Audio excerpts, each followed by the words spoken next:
Baseball. The Philadelphia Eagles are Super Bowl champions. Eagles fans everywhere, this is for you.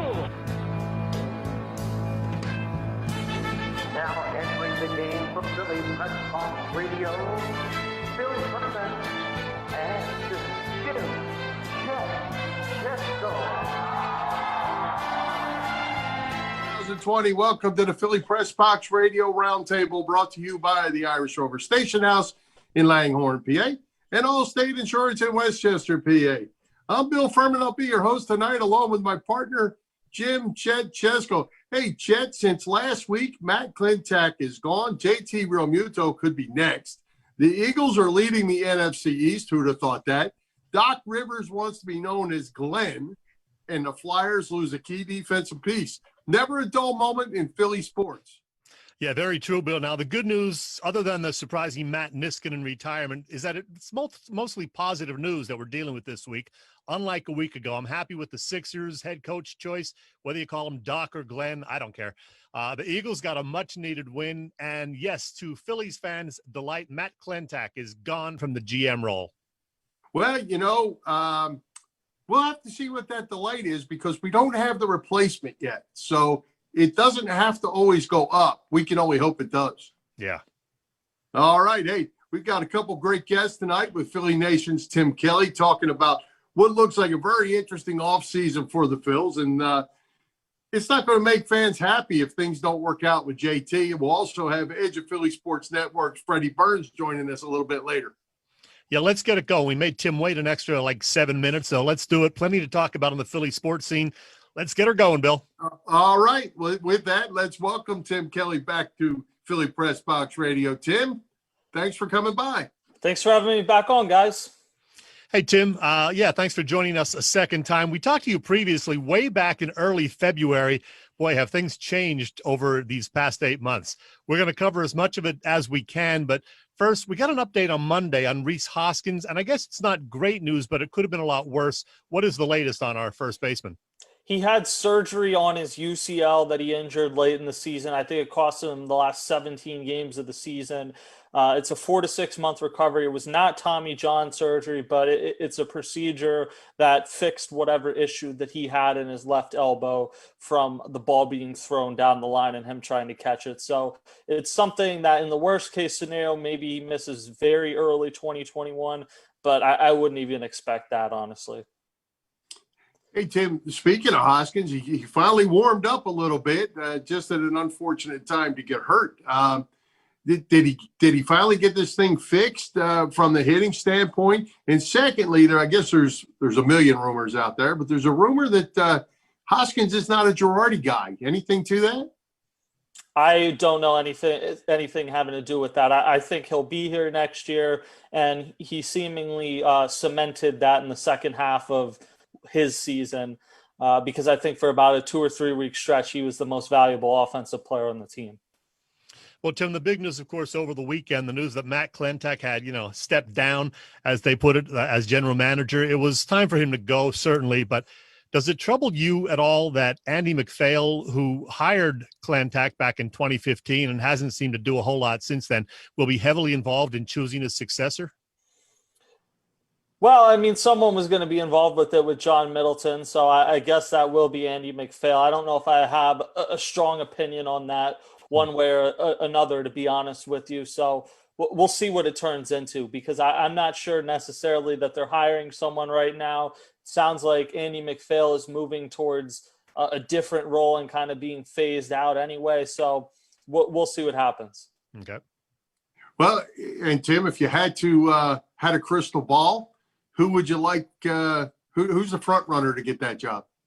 I don't know that there is a front runner right now, because if you listened to John Middleton talk, it sounds like it's entirely possible that they don't hire someone immediately, or that even if they hire someone in 2 to 3 months, by that point, you will have had to make decisions on JT Realmuto, on Didi Gregorius, on the entire bullpen, trying to fix that. So I think Ned Rice, even if he's just the interim guy, is going to be someone that plays a very important role in what the Phillies are for the next few seasons.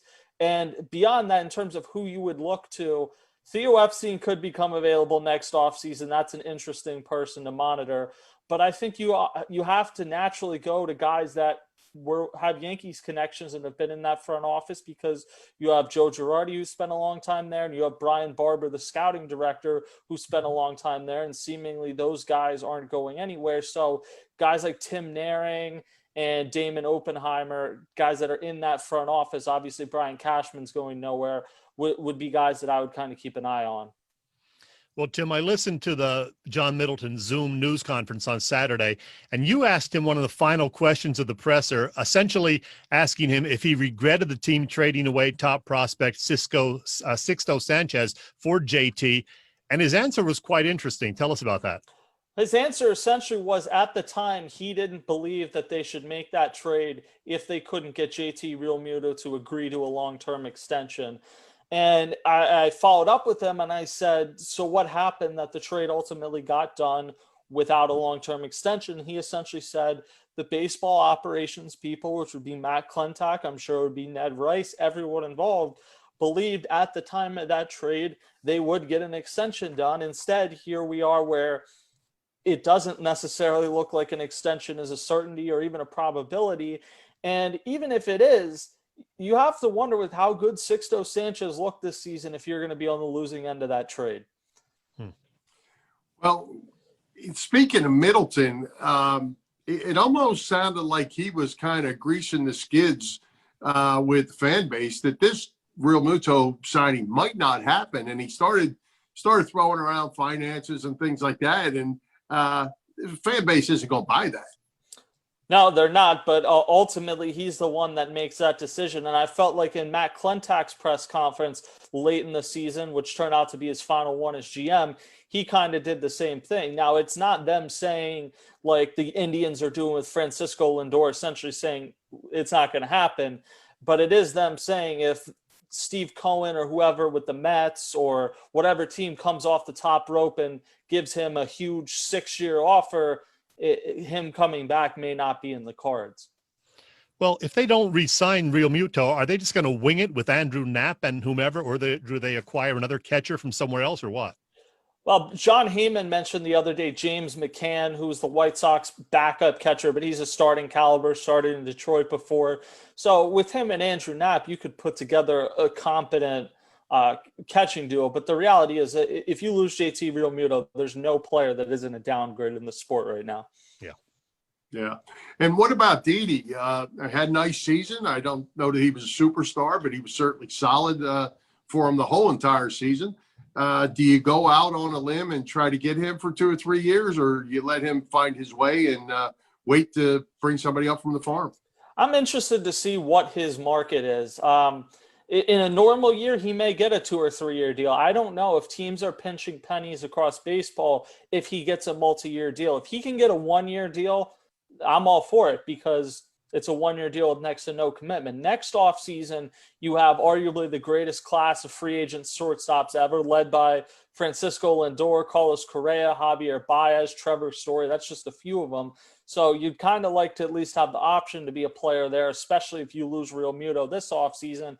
And you also have Bryson Stott, who you spent a first-round pick on and played in college. So theoretically, even with this lost year or not getting as much playing time as he would have in the minor leagues, he played at the satellite squad, and you'd like to think in 2 or so years he's going to be close to being ready. So I don't know that that's a position you want to tie yourself down to long term. If you can get Didi Gregorius back on the exact same deal or thereabouts, the 1-year $14.5 million deal, 100% you do it. If you need to give him a 3-year deal, I wouldn't, and a 2-year deal is probably where it gets dicey.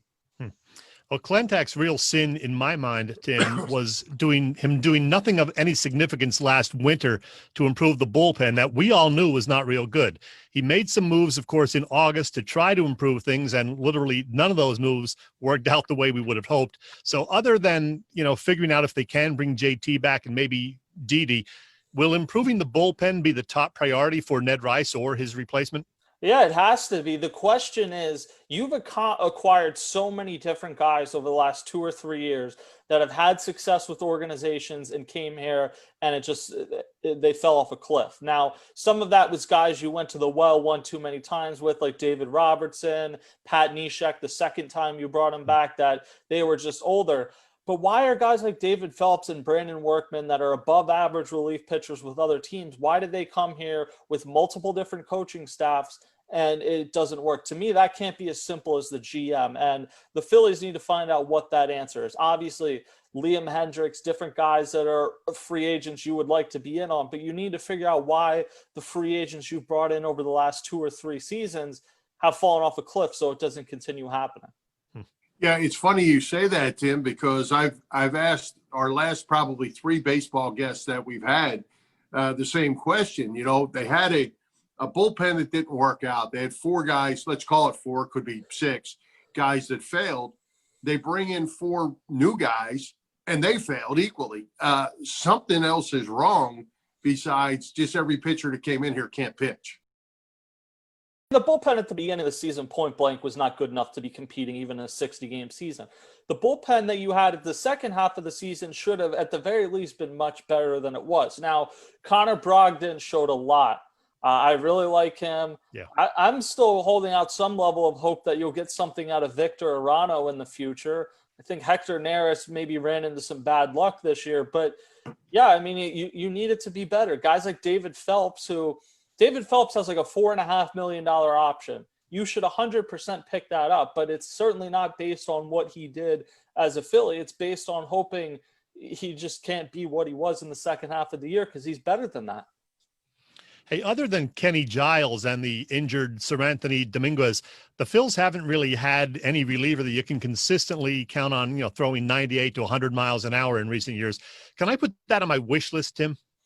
You can put it on your wish list. I don't know if your wish list is going to be answered or not. We'll see what they do in free agency. I'm interested to see what they do. It's really that simple. Does JT Realmuto re-signing, does that mean you don't do anything else? Does not re-signing him mean you allocate that elsewhere? I really don't know what the Phillies are going to do this offseason.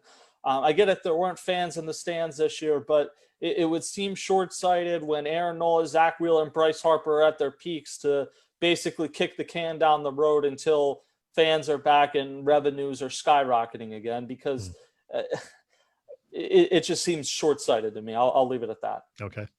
Well, Chet mentioned Connor Brogdon. It certainly was impressive.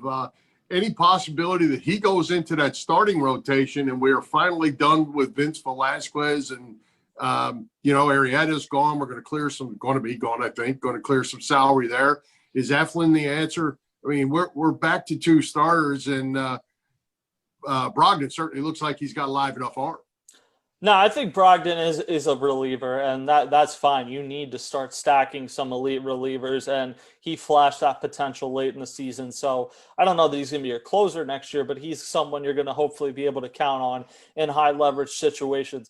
Zach Eflin, to me, this was kind of his first legitimately good season that he's had, and it was in a shortened season. So you hope that he's good next year. You count on him in your rotation, but counting on him as your number 3 going into the season might be a stretch. The question is, what do you do? I mean, Spencer Howard pitched 25 innings this year. He's going to be so limited in how much you can stretch him out next year. He's had shoulder injuries now in back-to-back seasons. So you hope you get a lot out of Spencer Howard next year, but I'm not banking on him being a legitimate number 3 for a team that competes for a championship. So you need to figure something out there. One option John Heyman mentioned the other day was Trevor Bauer, but that was in the case of JT Realmuto leaves. So could you make a case that you're a slightly better team with Bauer than Realmuto? Maybe, but I don't know that it moves the needle significantly enough. Tanaka's a free agent. You can go down the list of different guys that are options this offseason. But, as far as Vince Velasquez, he's someone that if you have to bring Vince Velasquez back as your number 5, maybe you do that. I don't think he's an awful number 5, but I don't think they're going to tender him what he's due to make around $5 million, I believe, this season and the final year of arbitration. I don't know that they'll do that. Maybe they'll trade him. Maybe they'll non-tender him and re-sign him for a lower price. But if they're pinching pennies and pushed against the luxury tax, I don't know that you necessarily bring him back at the price it's going to be in arbitration. Tim, what do you think the outfield is going to look like next year? That's a great question. Andrew McCutchen said it, or Joe Girardi said at the end of the year that he thinks Andrew McCutchen will continue to improve defensively as he comes back from that ACL tear. But Andrew McCutchen is going to be 34 years old next year, and his metrics in left field were bad this season. So I kind of feel you're at the stage in his career where he's more of a DH, or at least in that role Jay Bruce was in this year, where he'll play the outfield sometimes, but more often than not as a DH. But that depends what Rhys Hoskins is as he comes back from that surgery, what you believe Alec Boehm is. There's a lot of different moving parts. Center field is just kind of a mess. I mean, obviously, you know, Bryce Harper's in right field.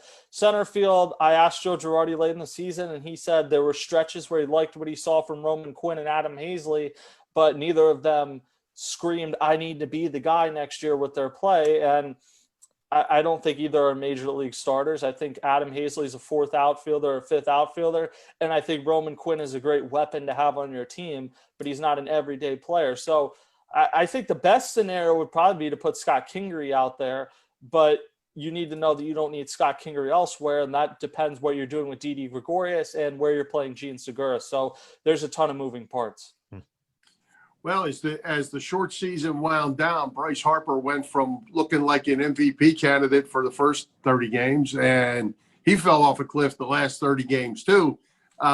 Should we be concerned about that, or is that a normal slump that he would have played out of had we played 162 games? Well, I think the back injury probably hampered him more than they let on. And I asked Joe Girardi at one point, and he said, yeah, in an 162-game season, we probably would have put him on the injured list and given him time to recover. They didn't have that option this season. So I don't think that one injury is a concern. It's a matter of, this is a guy that's played in the major league since he's 19, and he has a violent swing. I worried before they signed him that this is someone that 7 or 8 years into the deal might have back problems because of how violently he swings. So it's something to monitor from a long-term sense, but I don't think it's something to worry about in 2021. Well, Tim, I know you follow the Eagles quite closely as well. None of us, I don't think, suddenly thinks that the Birds are a legitimate NFC contender just because they got the W out in San Francisco and they're in first place in the god-awful NFC least. They have a couple of tough games on the schedule. What is your outlook for the Eagles the rest of the season? My outlook is maybe they can sneak in an awful division, but when push comes to shove, I still think the Cowboys will probably win the division. Oh, oh shoot. Well, hey, Tim, before we let you go, we want to be sure that you can tell the listeners and viewers where they can find all your work. You do a ton of good work, and you're all over social media. Let everybody know where they can follow you. You can follow me on Twitter at Tim Kelly Sports, and then read me on PhilliesNation.com and radio.com. Now, Tim, before you go, I know that you got a birthday coming up tomorrow, so I want to say happy birthday. And you've probably heard people say things like this: I have sweatshirts older than you. Well, here's the proof. I do. This is my 1993 Phillies World Series sweatshirt, and it still fits me, I'll have you know, and it is older than you. So it is older than me. That's funny. Thank you, guys. All right, Tim. Hey, all right, appreciate Tim. it. Let's do it again. A lot of good summer stuff or winter stuff to look forward to with the Phils. All right, sounds good. Thanks, guys. See ya. All right. Hey, Chet, if you're looking for insurance in the tri-state area, we got the spot for you. Allstate Insurance in Westchester, PA. Yes, we do, Bill. One of the best benefits of having an Allstate insurance policy is getting a local agent like Dave Lavoie, who is dedicated to you. Building that personal relationship means you can work with someone who knows you and understands your family's needs, someone you can call when you have questions or need help. Dave is dedicated to protecting what's most important to you and your family. So give Dave a call today. He's at Allstate in Westchester, Pennsylvania. The phone number is 610-430-0700. Again, 610-430-0700. Chet, we're going to talk some Sixers. Their quick move to hire Glenn Rivers. That's right. It's not Doc Rivers. It's Glenn Rivers. There's only one Doc in Philly, and he's already hangs from the rafters. So, but before we do that, let's welcome Edge Philly Sports Freddy Burns back this week. Fred, welcome. Hopefully you got the plumbing taken care of. The Phils are taking care of business. The Sixers are taking care of business. And the Eagles got a win that you picked. Yep, we're looking good. And most importantly, actually, out of all that was the plumbing. And that is all good. That's right. I hate hey, plumbing guys, problems. Sixers didn't take long to hire their guy once he became available. I don't know if they knew this was going to happen, so they were sitting tight, waiting for it. But once it did, they moved quick. Chet, start with you. What do you think of the hiring of Klentak Rivers? Well, you and I talked about it last Wednesday night, Bill, when it became a possibility. And as I said then, I liked the hire, or the potential hire at that time. He's got lots of experience as both a player and a coach in the NBA. He's won a title as a coach, but the one yellow flag, of course, is that he hasn't gone real far in the playoffs in recent years, and his teams have twice gone down, after blowing a 3-1 series lead, including this year. But hey, I'm hopeful that he'll be the guy that will get Embiid and Simmons to take their game to the next level. Fred, what do you think? I think they got lucky as heck that he became available, because they were going to hire Lou or D'Antoni by all reports, and D'Antoni was the lead, and the offense he runs does not fit anything. I'm very excited about Glenn Rivers. I think it's like a huge thing that he just automatically brings is respect. The players automatically respect him. There's no questioning him. There's no, he's already done it, and he's been successful in this league. The other thing about him that I like is he's not a guy that's going to run his system. He's going to look at the players he has and then build his system around their strengths. Ben Simmons, he isn't concerned with the shooting. He's not, because it's not, and I agree with that. It's not a concern. The shooting's not a concern. It's him being aggressive and getting to the rack and making free throws. He thinks Embiid's a superstar, but he agrees that he needs to stretch out and shoot the three and be able to handle the ball, because that's what centers do in this league. He's going to build on that. And what I think is going to be a very big thing is Tobias Harris, because Tobias Harris was used so incorrectly by Brett Brown. It's egregious. He made him a spot-up shooter, and that is not his game. And the last time Tobias Harris, when we traded for him, he was having his most success. Who was his coach? Glenn Rivers. Yep. Over in LA. Well, and with all that said, Fred, though, I think we certainly know we don't have enough depth, but do they even have enough talent? What are we going to do about the talent portion that gets you to that next level? You can't live on those two guys or even three guys, as you see all the time. They got to be able to put 7 or 8 out there that are quality. I agree with you that they need to fill those bench roles more, but I think they can be filled. There's some personnel decisions that I personally think are just ridiculous, like keeping Korkmaz, picking Neto over Trey Burke. These are things that could have been resolved with players that were available. I also think having Glenn Rivers here, a Kyle Korver is not going to spurn you and go to the Bucks now. Now, Kyle Korver, if that type of player is available, which may be Marco Bellinelli, by the way, they now will come and play here and be a role player, because now they think there's a coach in place that they can play for that's going to have a good system. So they'll find those veteran minimums that they can bring over. I mean, you even saw it with the Clippers. They brought in guys that wanted to play over there. And then you have the Patrick Beverleys, and then the Lou Williams, and one of the Morris brothers was over there. They want to play for Doc, not Doc in Philly, obviously, but they want to play for Glenn Rivers, and I think we'll find those players. All right, a couple of things. I think Matisse Thybulle is going to get better, which is going to help. I'm curious to see what Al Horford's future holds, as he's going to be back apparently, with the Sixers again for a second season.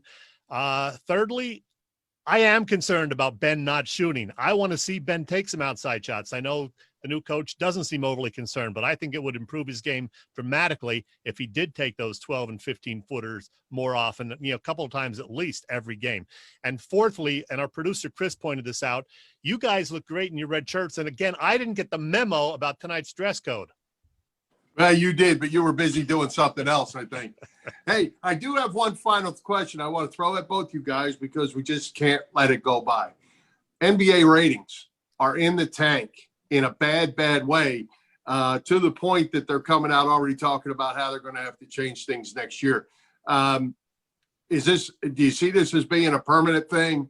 I mean, we're talking about what, six-fold drop in viewership from the Michael Jordan Championship Series to today, when supposedly the best player in the game is playing.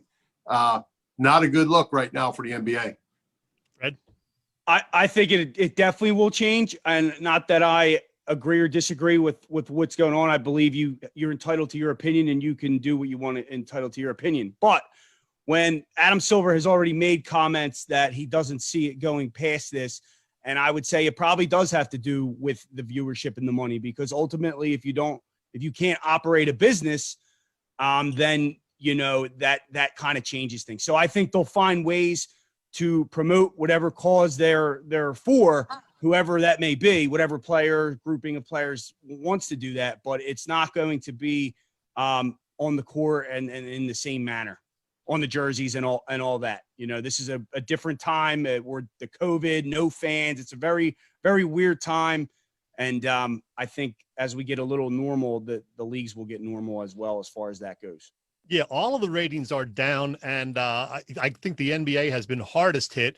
Game 4 on Sunday night, the ratings were dreadful. They had, I think, 4 million people only watching, and they lost, big time to Sunday Night Football. There was also a new Walking Dead spinoff on and some other stuff, so people didn't really tune into Game 3, plus the fact that I think everybody thought the Lakers were on their way to a sweep. Of course, Miami won Game 3, and the ratings for Game 4 last night were significantly better. They went from 4 million up to 5.3 million last night, so that's a nice increase percentage-wise, still down from past years, of course. Keep in mind, last week's Stanley Cup clincher drew less than 2.9 million people. Far fewer viewers that night than not only Monday Night Football, which is to be expected, but the Stanley Cup final game also got beat out by Dancing with the Stars on ABC, plus reruns of The Neighborhood and Young Sheldon on CBS. It was the least watched Game 6 and least watched clincher for an NHL, final game since at least the 2004-2005 season. We're seeing this in all the sports, not just the ones affected by the protests, which certainly have hurt. We're also seeing low ratings for the baseball playoffs, and Saturday's Preakness, granted it was a much different time of year than usual, the ratings for the Preakness were down 49.5% from a year ago. So all sports are being impacted, and part of it is just the whole crazy year of the COVID, and we'll see what happens going forward. Yeah, it's going to be interesting. People are just having bad feelings about professional sports to begin with. The hockey, Tampa and Dallas, I get that because it was Tampa and Dallas. Yeah. I mean, they're not not where just everything's going to happen hockey-wise. But I guess with basketball, the question for me most, because they took probably the biggest step, is the horse out of the barn? Is it too late to recover? So the start of next season is going to be interesting to see how that plays out, but certainly something to keep an eye on. But, hey, let's move on. But, Chet, before we get to our football talk, tell us what's going on at the Irish Rover Station House. They accomplished a modified Oktoberfest over the weekend. Did you get to go? Boy, it's funny you mentioned that, and we didn't plan this, but I'm a little bummed out because I somehow didn't realize that they were doing their annual Oktoberfest last Saturday. When I was there a couple of weeks ago, I talked to not Chris, who we normally deal with, but one of the servers, and she didn't think it was happening. And I did eventually talk to Chris, and she said it was kind of touch and go. They decided to do it. I didn't realize that. I thought it was canceled due to the pandemic, so I didn't look into it any further. They did it. Shame on me for not finding out about it. I missed it. I saw the pictures. It was a beautiful day Saturday. They did have a nice turnout for it, particularly outside. They did all their normal things, the Stein hoisting competition and all that. And shame on me, I wasn't there. Anyway, we're talking about the Irish Rover Station House over in Bucks County, Langhorne. They still do have the outdoor patio seating as long as the weather permits, and it is a nice week again right here. They also have indoor seating within limits and the socially distant tables and all of that. One thing that hasn't changed, they have a great menu and a big slate of beers available. And while you do need to order food, you can do that, fulfill that requirement with something as simple as $1 hot dog. They are open daily now. It's the Irish Rover Station House on Bellevue Avenue in Langhorne, and you can check them out on the web at irishroverstationhouse.com. And hey, Bill, it is music time.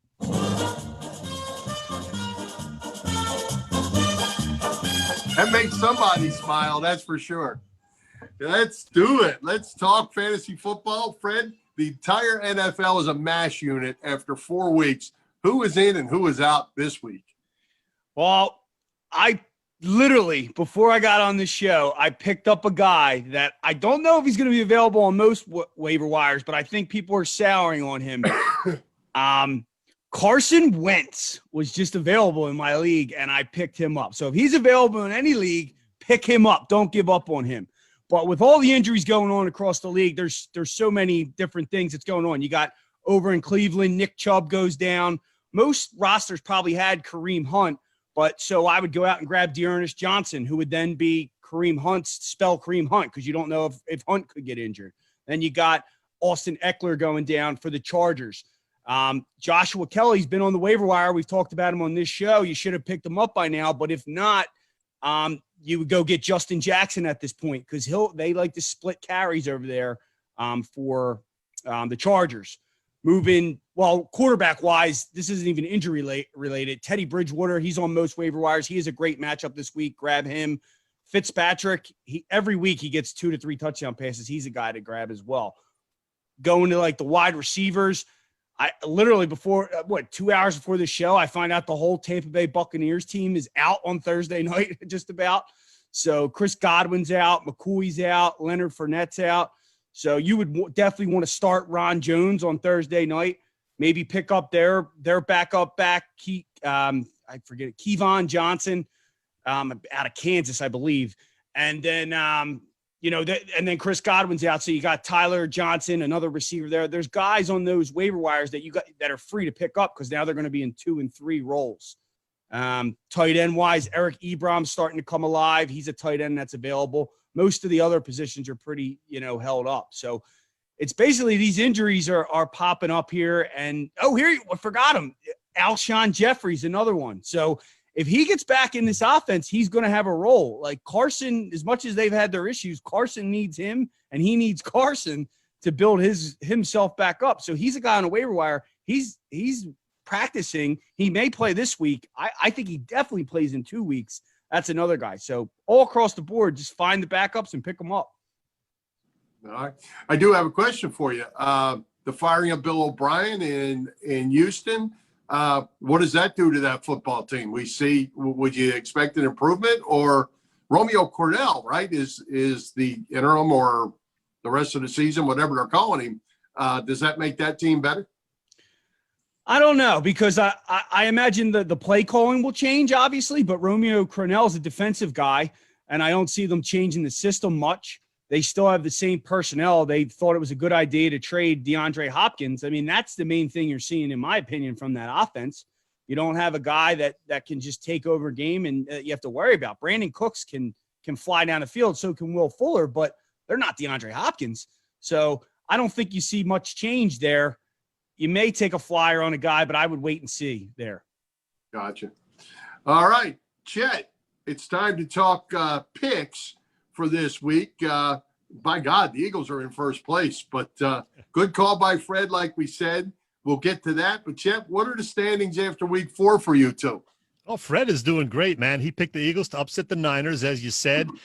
So Fred went 3-1 for the week. I went 2-2. We both did pick the Cowboys, and of course they lost, which is a good thing. This season, Fred is now a very impressive 14-3. Way to go, Fred. I am 11-6. Bill, you were watching Columbo marathons or something on Sunday.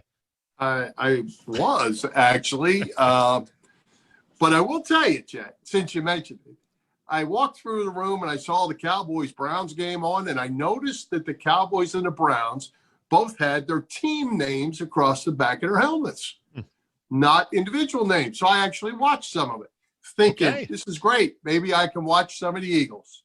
Only put the Eagles game on, and nope, let down. I don't pay attention to any of that. I really don't.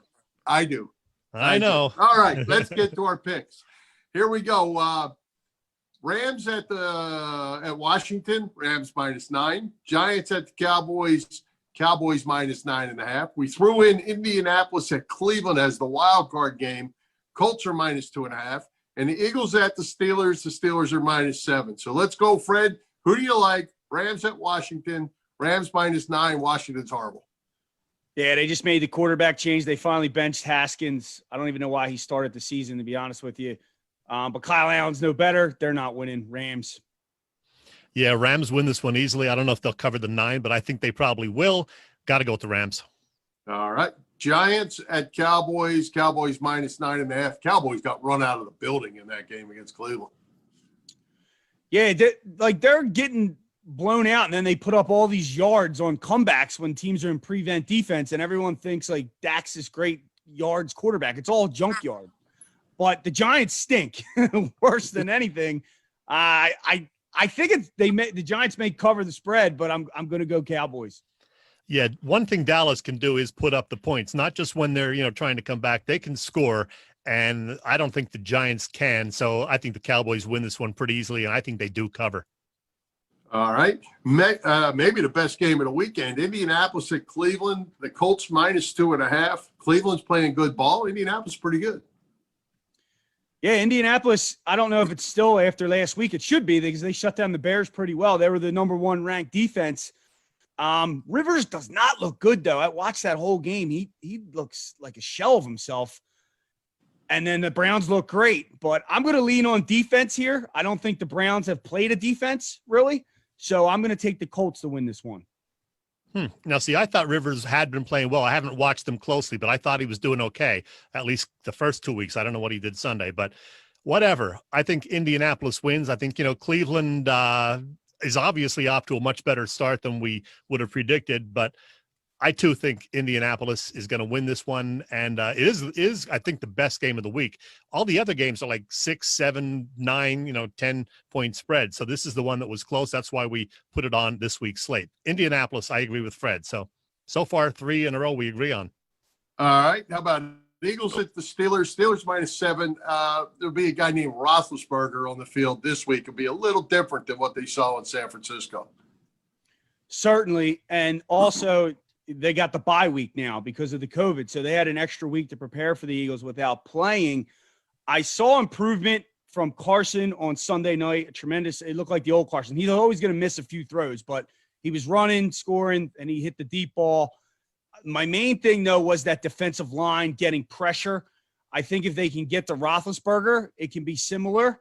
I don't think the Steelers have played anyone yet. Their defense, some are deeming elite, but they really haven't played an elite offense. Not that we have an elite offense. I'm going to take the Eagles here. The underdog thing, I think, is starting to come up, and I just got a feeling in my gut. I don't think I don't have a logical reason for it, except the defensive line and maybe causing some turnovers. But I'm going to take the Eagles. Wow. Fred, you've been, I think, nailing your Eagles picks this year, so I'll give you credit for that. I was surprised they beat San Fran. I can't pick them this week. I just can't. I think Pittsburgh is going to be helped by the fact that they had the unintentional bye week. I think they're going to be helped by the fact they will have 5,500 fans out at Heinz Field, which is, just a 12th of capacity or whatever, but still, they're going to be a rabid 5,500. And I picked the Steelers to win 31-20. I think they win and cover, and I hope I'm wrong. Well, I want to ask you guys, what did you think of the offensive line play with Jason Kelce basically being the only starter out there?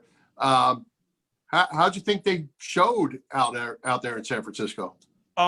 Bill, I was so impressed. I saw Lane Johnson go out at one point, and I was like, oh, no, this is going to be a long night. I never want to see Jason Peters play another down for the Eagles. I mean, Jordan. We said that last year too, didn't we? Yeah, he's just not. He comes out every other play. Jordan Mailata, he wasn't perfect at all, but he was going up against a pretty good defensive line there, and he held his own. And I think if they can build on that, that's going to be tremendous for them. And they have to. We can't be having these people in and out of the lineup. It looked secure. Carson had looked confident at times. I was very impressed by the offensive line. Yeah, I agree. I thought Jordan Mailata did a real good job. He had the one penalty and he missed a couple of blocks maybe, but I thought he played really well. Lane Johnson didn't practice today. Hopefully he'll, tough it out, and I know he will if he can, and hopefully he'll be at the lineup on Sunday. Excuse me. We also should probably have Deshaun Jackson back. It's sounding that way from what I heard on the radio today, that he had a full practice today and looked good. So I think Deshaun's going to be back in the lineup. Alshon a little more iffy, and I don't really care if Alshon plays, to be honest. I like that new guy, Fulgham or whatever the hell his name is. He had the big touchdown pass. What is his name? Fulgham? Fulgham, but like it was one catch and he almost dropped it. It was the most excitement we had this year, though. One catch. Hey, I mean, it was great. I have one more football Eagles question for you guys. Chad, I'll go with you first on this. This whole Jason Peters thing, back injured again, the pay me to move, blah, blah, blah. Hate it. Is the Jason Peters legacy being hurt here as he tries to extend his career out? Is this a bad thing for Jason Peters? Are you going to end up thinking about the end of Jason Peters' career like I think about Reggie White? No, I don't think it's going to tarnish it that much. It's hurting it for the near term. I hate what they did with him, bringing him back and then giving him more money to play left tackle. We all knew he was going to get hurt at some point, and he did quickly. I think ultimately the fans will forget about that, and years down the road, they'll cheer him when he goes into Canton. But, I mean, we thought the same thing when Steve Carlton tried to hang on through 4 different teams after he left the Phillies in the mid-'80s. We thought he was silly for trying to hang on for all those years, but eventually we look back on Steve Carlton's time as the great lefty that he was. So we'll forgive Jason eventually, but right now I'm with Fred. I don't want to see him again on the field. Yeah, I'll remember it, but as long as it just ends right now, I think I'm good. I think it's more I'm frustrated with the front office that they would even bring him back for that type of money when you got other players available. So, yeah, it doesn't ruin it for me yet, but if he comes back and they keep playing him and he just gets beat every single game for the next 15 games or whatever it is left, 10 games, I'll start to get annoyed definitely and remember it more. All right. I got you. All right, Fred, before we let you go, let the viewers know where they can follow your social media outlets, all the things you have going on with Edge of Philly Sports Network. Yep, you can find me at Freddy Burns on Facebook, on my Twitter and Instagram. It's still at @FredHugo_ because I don't want to change that. And then I'll have articles on edgeofphilleop.com. Every Friday is a preview of the Eagles game. And then every Sunday morning, I'll have my fantasy starts and sits. And then you can obviously catch me on our show every Wednesday night at 9:30 p.m. on Facebook Live. All right. Well, we appreciate you coming by, spending a little extra time with us tonight, too, to talk Sixers. So we appreciate that. Glad the plumbing's taken care of. Glad you picked the Eagles again, too. Go Birds. All right, friend.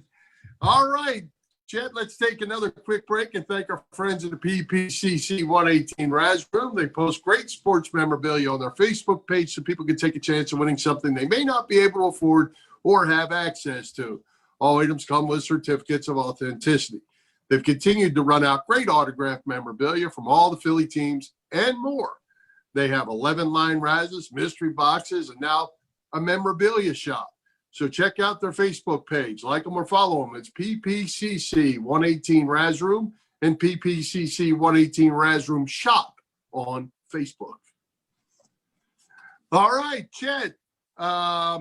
I know before we get to our guests for next week, I know you got to have a couple music shout outs. Well, I'm going to save the main one for my parting shot. So why don't we just hold off on it till then? Okay. Let's talk about next week's guest. Great guest tonight, Tim Kelly. He's all over the Phillies. Good stuff. Freddie's always great.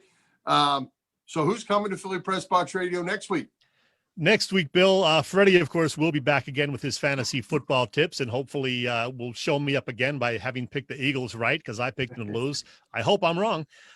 In addition to Fred, though, we're going to talk about everything on the Philly sports scene that we possibly can get to with a guy who can talk about it all. He's with the Philly Daily News and Inquirer.com. He's been here a few times in the past. He's coming back again. Ed Barkowitz joining us next week.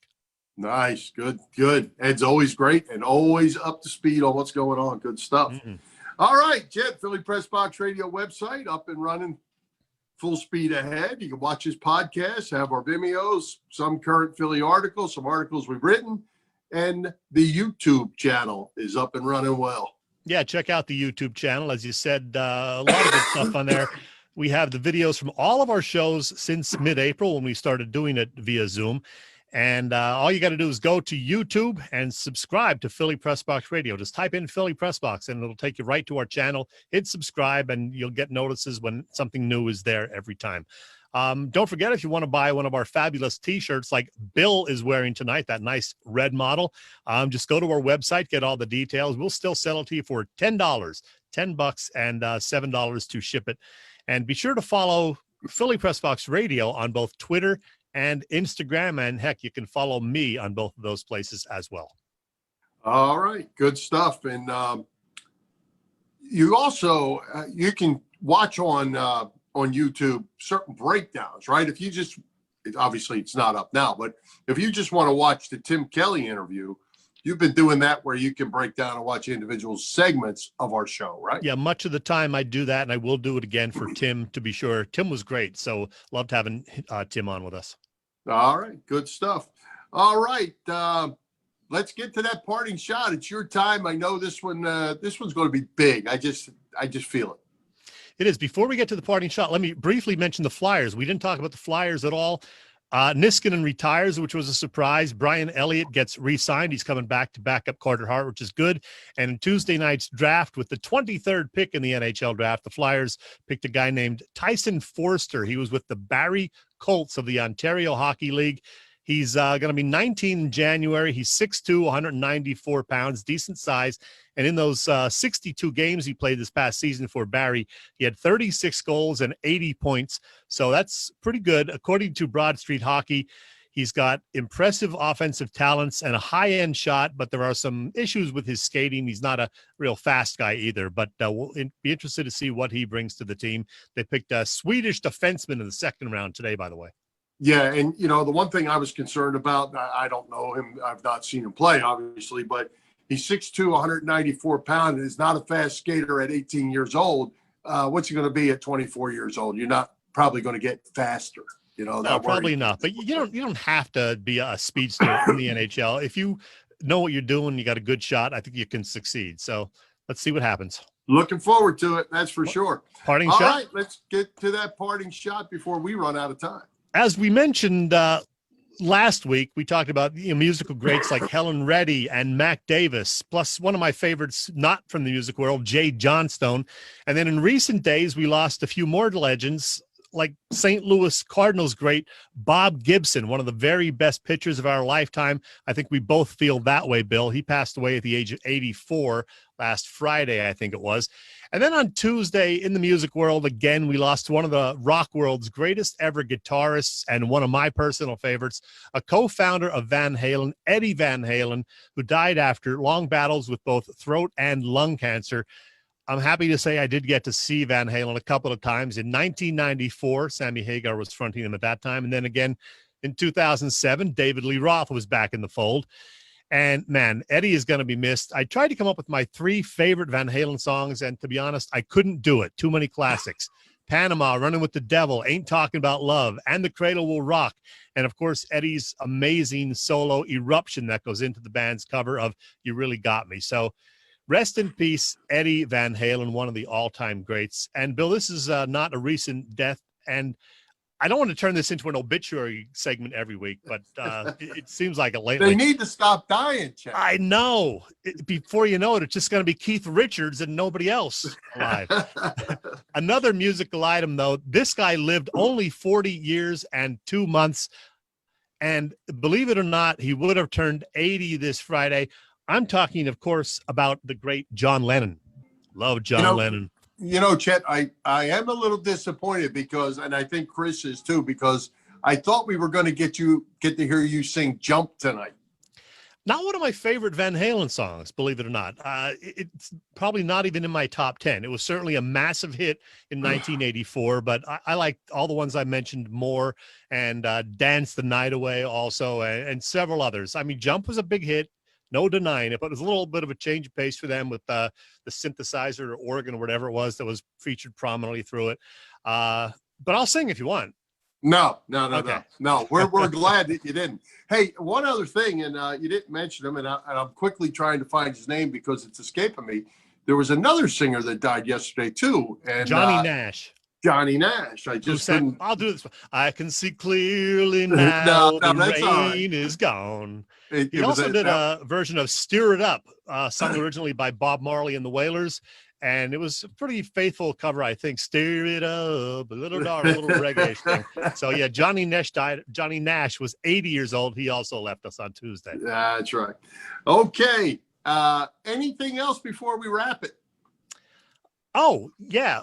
Now that you mention it, he talked about Glenn Rivers and Mark Zumoff's interview with him, where he talked to him about, being named Doc, which was because he was an admirer of Julius Erving, Doc, and he wore a T-shirt with Dr. J on the cover, and Rick Majerus and Al McGuire forgot his name and just started calling him Doc because he had the Doc T-shirt on at a basketball camp. But anyway, yeah, he said, I'm not really Doc anymore. I'm in Philly. Julius Erving's the one Doc here. But there's another Doc. His name is Roy Halladay, and it was 10 years ago yesterday that he pitched that postseason no-hitter against the Reds. Hard to believe that was 10 years ago already, but that was another Doc and another great one. Absolutely. Good stuff. Wrap it up. Stuff. All right, let's wrap it up, as we say, and thank tonight's special guest, Tim Kelly, and Freddy Burns, our sponsors, the Irish Rover Station House, Bob Sullivan's LikeYourAge.com, PPCC 118 Raz Room, and Dave Lavoie of Allstate Insurance in Westchester, and Chris Furman on the controls again tonight. For Jim Chet Chesko, this is Bill Furman. We hope you enjoyed the show. We'll join Philly Press Box Radio next Wednesday, October 14th at 7 p.m. You can listen to us live on Facebook or listen to our website, phillypressboxradio.com, or on blogtalkradio.com/Philly Press Box Radio, on Google Podcasts, as well as Apple Podcasts and others. High hopes, Philadelphia sports fans, and go Birds. E-A-G-L-E-S Eagles!